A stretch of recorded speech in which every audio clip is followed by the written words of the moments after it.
My name is Rick Petherbridge, and I'm here to talk tennis. And today we're going to focus on some of the issues that come up in USTA league tennis, and particularly playing in pressure matches, going to sectionals, going to nationals. And today I have a guest with me. Today, Chen, who has played a lot of USTA tennis.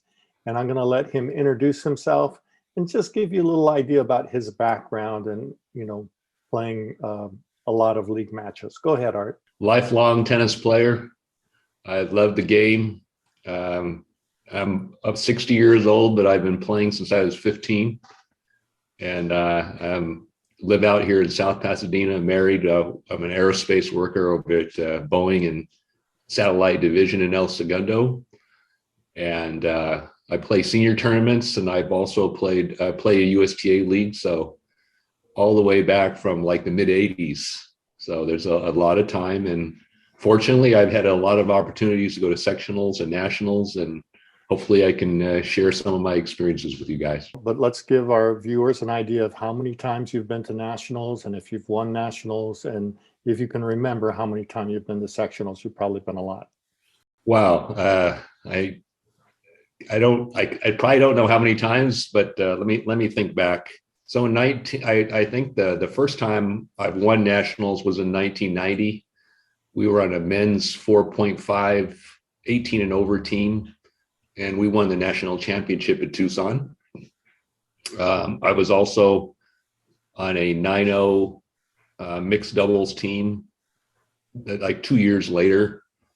And I think we got like, we didn't win, but we were there at nationals. I went back a couple of years later, and in the 50 and over, when they had the 50 and over division, we won the national championship also. That was 4 or 5 50 and over. That was in Indian Wells.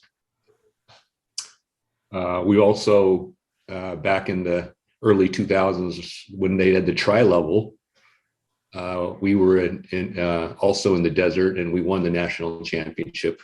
That was a 3-5, 4-0, 4-5 line.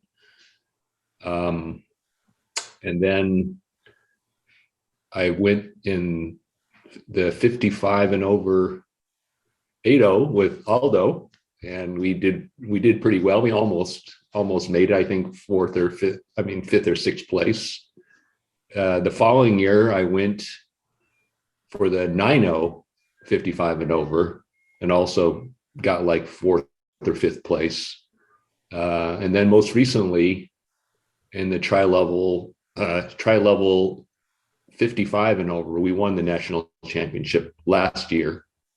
And we're going in the tri-level again, but this is the open division, 18 and over, 3-5, 4-0, 4-5 are actually going in March. So they have another opportunity to play. So a lot of the experiences and sectionals. I've gone to sectionals countless times. So that's all. We're going to move on to the issues that we want to discuss.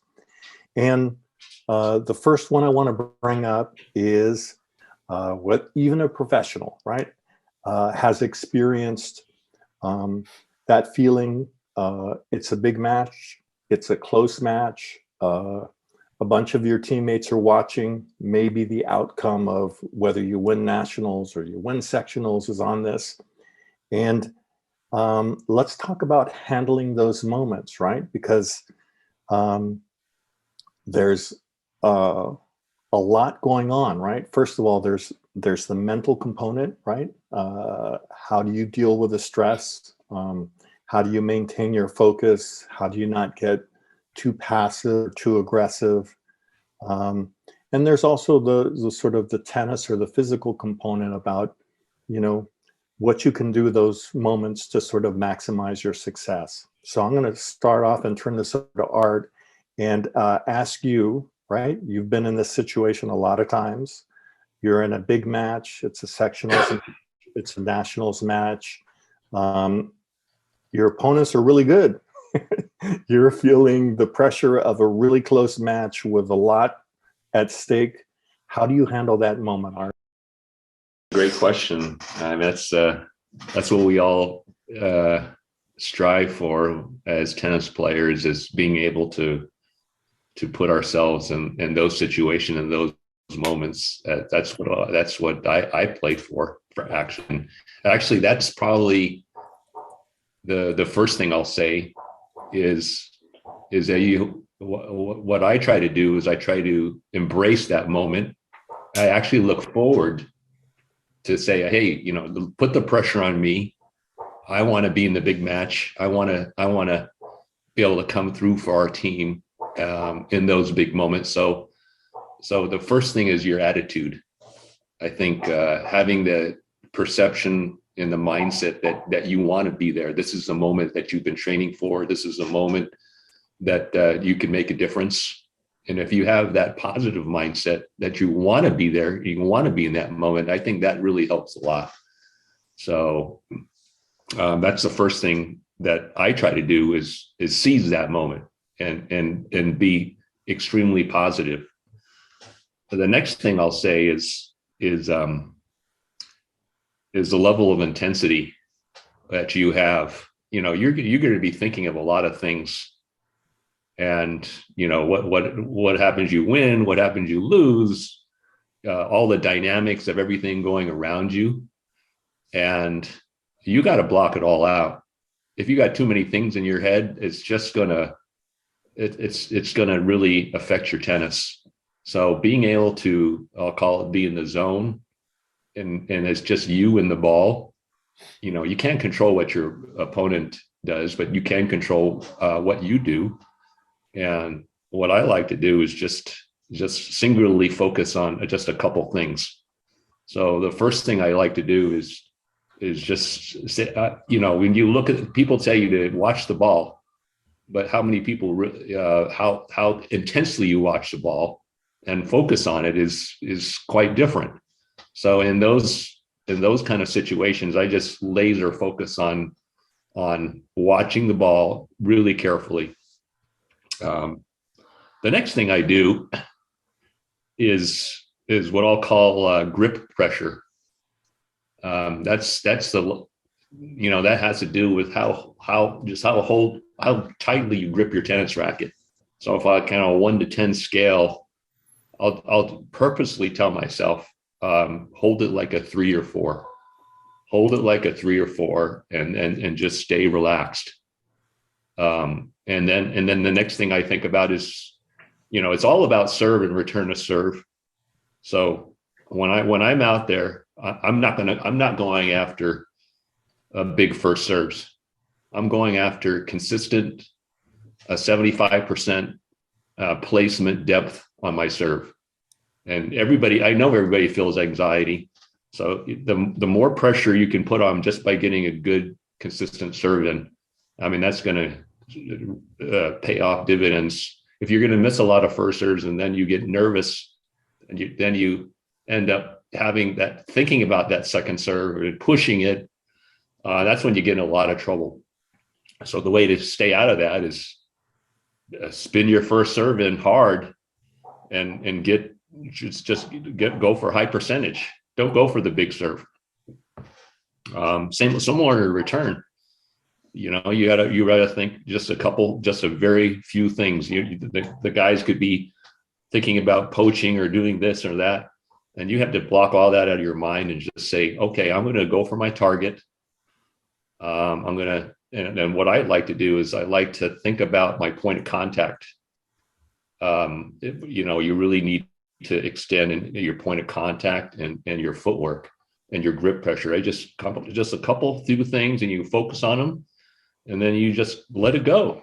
And that just those aspects, because especially at our level in competitive league tennis, it's the points usually won in the first 2 or 3 shots. First serve, double fault, return, maybe one more shot, 2 shots.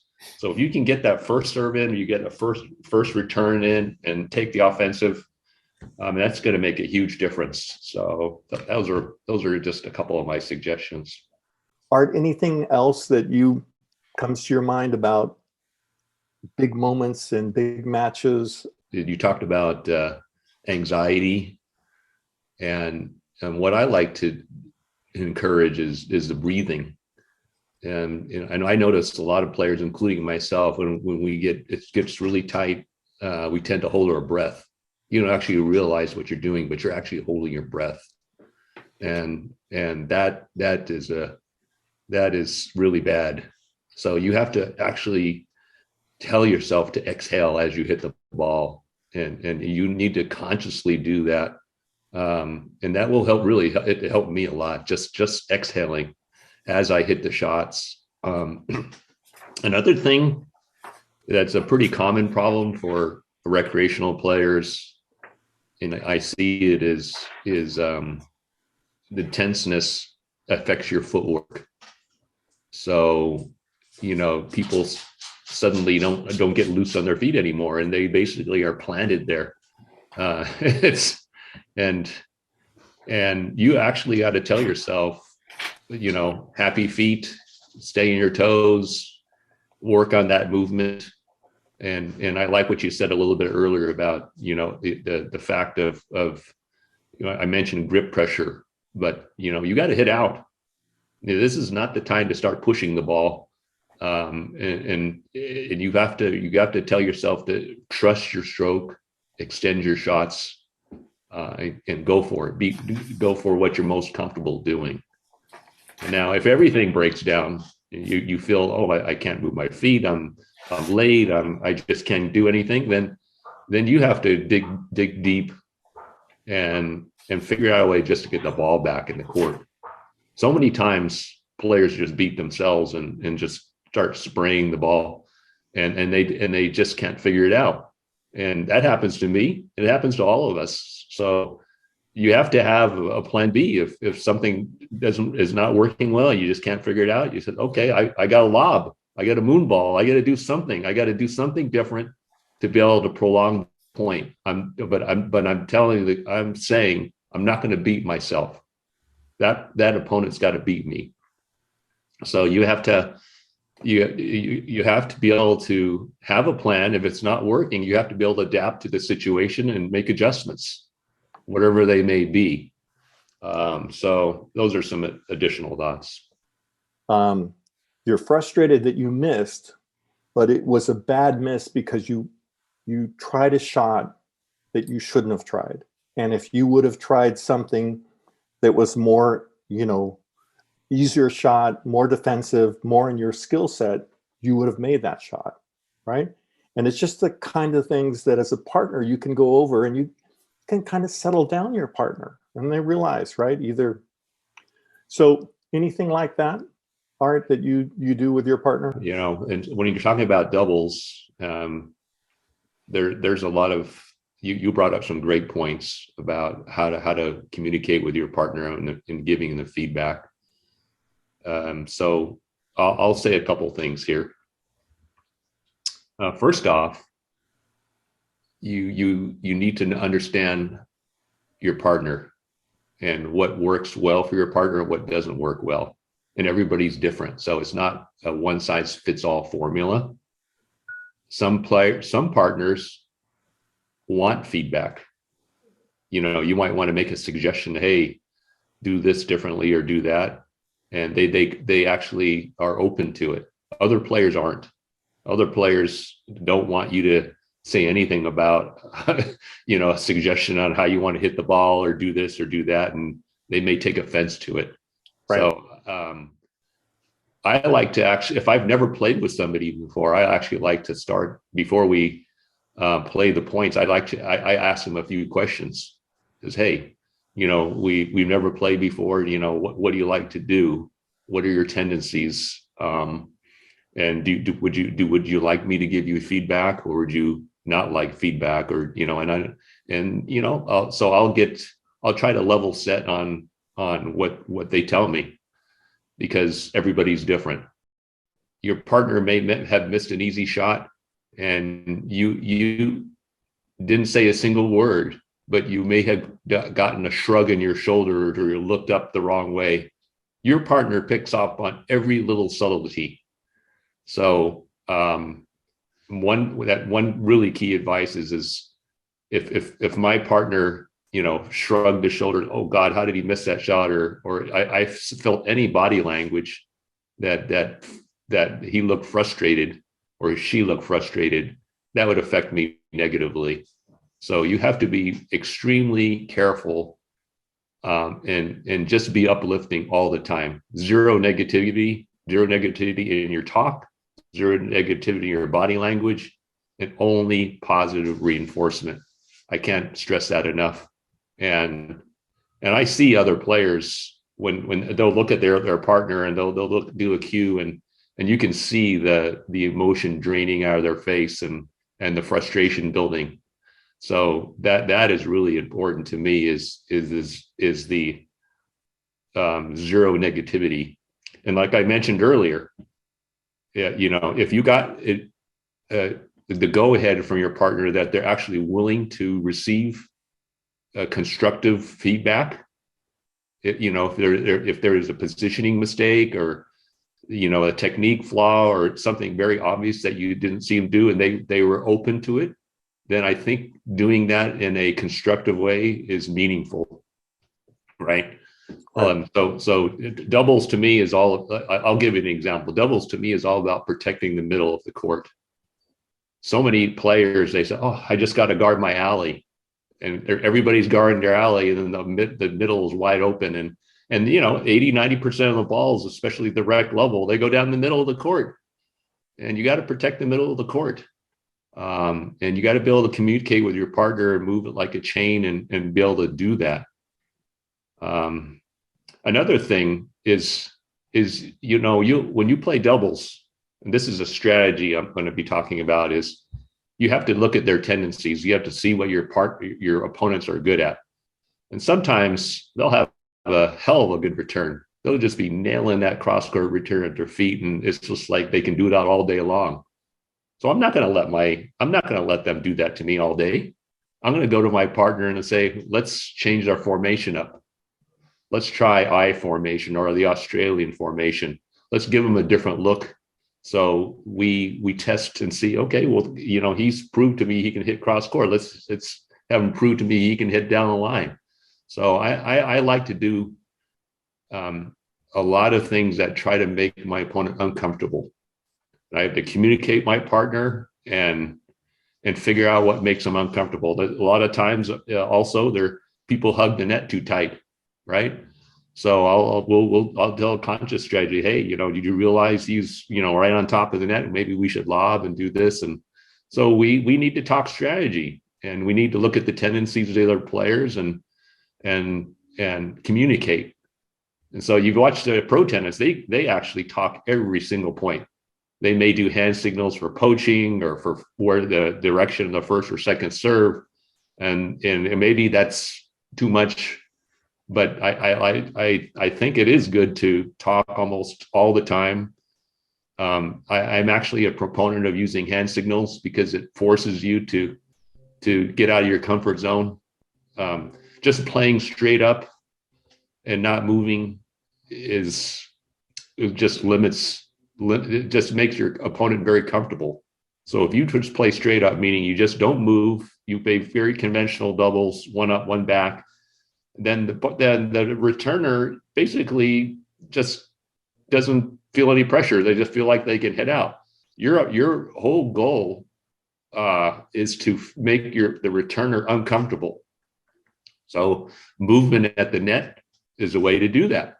Whether you do the I formation, whether you poach, whether you fake, I'm a firm believer in making just strategies that make your opponent uncomfortable.